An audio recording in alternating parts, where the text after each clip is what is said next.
When we look at any notes that are outside of the chord that's being played, we describe them as non-chord tones. And when we talk about these non-chord tones, we generally mean the 2nd, 4th and 6th intervals, or the 9th, 11th and 13th, depending on how we're describing them. And we take these notes from the overall key or an appropriate scale. Now you can also have some other chromatic non-chord tones, but I'll be looking at those in an upcoming lesson. Now, I know that the 2nd, 4th and 6th degrees can occur as chord extensions, as we saw in Module 1, and you can also see them in added note chords and suspensions. But for the purpose of this lesson, we'll be simply seeing them as non-chord tones because of the effect that we're going to be having with them as melodic devices. Now, as I just mentioned there, the best way to look at the application of these non-chord tones is as melodic devices. Now, passing tones, neighbour tones, approach notes, they're all forms of melodic devices. And they're all just practical ways of incorporating non-chord tones into our writing and playing. And as long as you can grasp the simple concepts behind them, you should very quickly move into seeing the whole 12 notes of the chromatic scale as your overall playground. So let's just have a look at some very basic melodic devices. First of all, let's have a look at the neighbour note. Now, you might also see these described as auxiliary notes, but it's the same thing. We just take a chord tone and then follow it by a note above or below, and then we come back. So let's have a look at the C major 7 arpeggio, and we'll play some neighbour notes around it. So if we look at the C major 7 arpeggio, we have... So we've got C, E, G, B. So if we want to play some neighbour notes, well, we could take the C there, the root note, and we could play an upper neighbour note. So we play above that note and back. So we'd play C to D and then back. So I'm just playing 3rd fret, 5th fret, 3rd fret on that A string there. So C, D, C. So we've played the root note, the first, then moved up to the non-chord tone, the D, and then back. That's all there is to it. Just moving to the neighbour and back with whatever rhythm you want. Okay, so I could also apply that to the 3rd there, the E. I could play the F, and then the same thing for the 5th. So there we are on the G, and we play the A and come back. And then for the 7th, for the neighbour notes, I'd actually be playing the octave, so I'd actually be repeating a chord tone. So let's just try working through each of those notes again. So we have C, D, C, then E, F, E, G, A, G, and B, C, B. Okay, and each of those notes I'm taking from the major scale, from the C major scale there. Now I can also play lower neighbour notes, so we could play the note below. So I could play the C, the root note, and then move down to the B and back. So I'm just moving to that neighbour and back. Then E, the 3rd, I could move down to the D and back. Then for the 5th, the G, we move down to the F and back. And then for the 7th, the B, we move down to the A and back. So let's play those in order.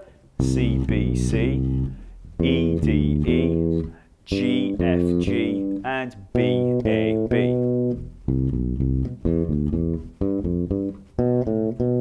Okay? Now, even though I've mentioned it a couple of times in this lesson, you might still be thinking, how do I decide which notes to use for the neighbour notes? Well, this is where an understanding of scales can help. The easiest way to choose them is by looking at the main key. So if you're in C major, then the basic non-chord tones are going to come from there. But if you want to think a little more relatively with each chord and root note, you can use the modes of that key. So if you're in the key of C major and you're playing over the chord 2, the D minor, then you'd use the D Dorian for your non-chord tones. If you're on chord 5, the G major, then you'd use the Mixolydian because that's the 5th mode, okay? So, you know, don't worry too much about all this talk of modes. Really, the best way to do it for now with these simple exercises and these simple backing tracks is to just think of that major, the main major key, or to just think of each of the chord tones as being the major 2nd, the perfect 4th, and the major 6th. Okay, there are exceptions which I will talk about as we come to them on the backing tracks, but for now, just for those diatonic non-chord tones, just think major 2nd, perfect 4th, and major 6th. So with all of that in mind, let's just quickly go back over those neighbour notes that we just looked at, and this time we'll pay more attention to which non-chord tones we're using. So again, starting with the C major 7, we've got the upper neighbour note there. So So that's C, D, C. So we're using the major second interval. Then when we moved up to the E there, and we played that upper neighbour note, we were using the perfect fourth, the F. So I wasn't using the sharp 4, I was just using the perfect fourth. Then for the fifth, when I played the upper note, I was using the major sixth. Okay, so there's also the flat sixth there, but I was using the major sixth. And then for the seventh, the upper neighbour note, we were using the octave, but if I used the lower neighbour note, again, we were using the A there, the major sixth. So remember, like I said, major second, perfect fourth, and the major sixth for the non-chord tones in there. So that's neighbour notes. So now let's move on to passing tones. Now, passing tones, simply, as the name suggests, pass between two chord tones. So we take two adjacent chord tones and just join them up. So, again, let's have a look at that C major 7 arpeggio, C, E, G, B. If we want to play some passing tones, well, we could take the C there and the E, and we just join them up with the D. So we have C, D, E. Simple as that. So we've got the two chord tones, C and E, and we're using the D to join them up. Okay, very, very simple. And then if I wanted to pass between the third and the fifth, well, we can use the F there, the perfect fourth. And then if we want to pass between the fifth and the seventh, we'll use the sixth, the A. Okay? That's all we're doing. We're just playing the notes between the chord tones. Okay?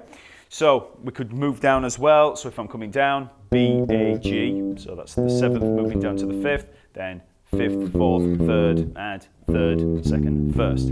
And obviously we can string these together. So we could play C, D, E, F, G. So that would be the chord tones C, E, and G joined up with the D and the F. So with these passing notes, we're just creating basic scalar lines. So just lines using scales. And you can see there, if I just work up through those chord tones, through the major 7, we have C, D, E, E, F, G, G, A, B, and up to the C. If we play them all strung together, we just get a standard C major scale. So by looking at them in this way, if we analyse melodies from a chord tone perspective, we can see that scales are simply a skeleton outline of a particular chord, in this case the major 7, just joined up with passing notes. That's all it is.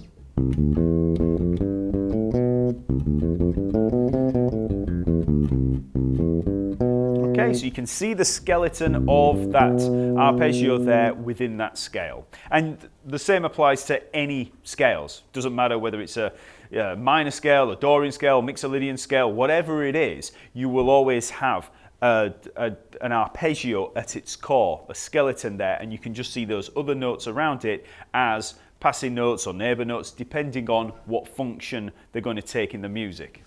Now let's look at approach notes. Now an approach note is just the same as a neighbour note, but we're not playing the chord tone first, so we're just approaching from nowhere. So if we look at the C major 7 again, if I was to approach the root note, I'd just maybe play the D and then the C. So instead of being C, D, C, I'm just playing D, C. Simple as that. We're approaching a chord tone. Same with the E there. I could approach from either side. I could approach D, E or F, E. For the G there, I could approach A or from the F. And then for the B, I could approach from the A or from the C. Okay? Remember, these are just functional ways of using non-chord tones and chord tones. You know, it's just melodic devices. So, you know, these are the building blocks of melodies in a way. Now, as an expansion on those approach notes, we can also play something called an enclosure, and that's simply where we play both an upper and a lower neighbour note before we play the chord tone. So we're basically enclosing it, and you'll see what I mean as we play them. So if we take C major 7 again, let's say we played the D, then the B, and then the C, that's a diatonic enclosure. So we have... So we're aiming for the C, the root note, and we're just playing the notes either side. and we can play them in either order. So we've got D, B, C, or B, D, C. So again, this is a form of approach notes, but we've got two notes approaching from either side. Same for the E, the third there, so we could play or, so we could play F, D, E, or D, F, E, approach from either side. Again, for the fifth, we could play A, F, G, or F, A, G. Then for the B, again, C, A, B, or A, C, B. Okay? So that's the basics of melodic devices, and you can practice those applied to any arpeggio that you like. You just have to be careful when it comes to the non-chord tones, the second, the fourth, and the sixth. You just have to be aware of the modality of the tune that you're playing. So the next step is to integrate them into our playing, which we'll be looking at in the next lesson.